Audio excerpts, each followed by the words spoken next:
At the moment, I am on the campus of beautiful Norwich University in Northfield, Vermont, and I have been invited by Professor Sean Prentice over here in order to talk to some classes and give a larger talk and meet the students. Like, to be honest, I don't care so much what I tell them, but I'm interested in what I'm learning from them. It's like a diverse campus here, and kids are just up to great things. I really admire the students I've met so far. So if I could, I would cancel the rest of my talk and just have the students talk to me, but I guess I gotta talk to them.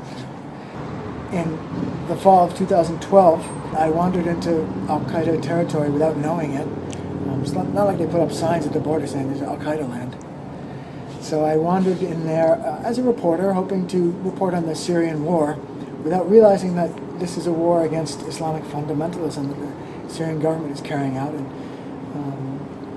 I very quickly found myself in very deep hot water over my head.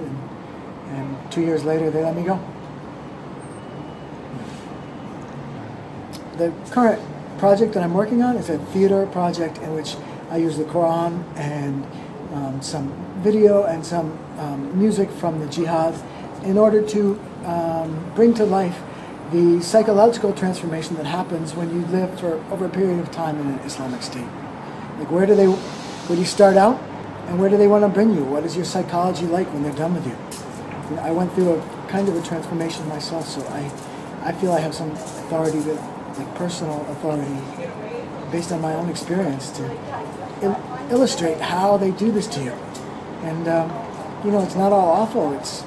There's a lot of poetry and love and affection that they use in order to make you into the kind of person they'd like you to be.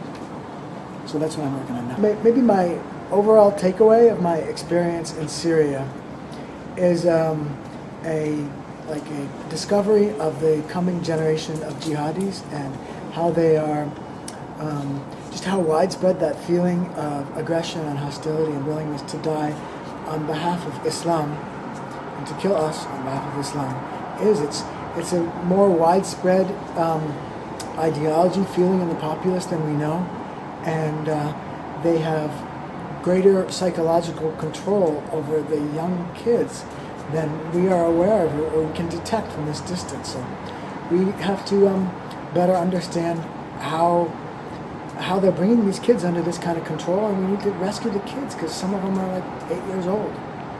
They can be brought out, but if we leave the Islamic State and Jabhat al-Nusra in control of as much territory as they control now, they control many millions of people. If they continue controlling, they'll continue indoctrinating the kids, we'll just have more and more kids coming at us, and a greater space that we can never go into. So basically, my takeaway is that they're educating the next generation of jihadis, and we don't know about it, we don't see it. So we need to discover how it's happening, where it's happening, and put a stop to it.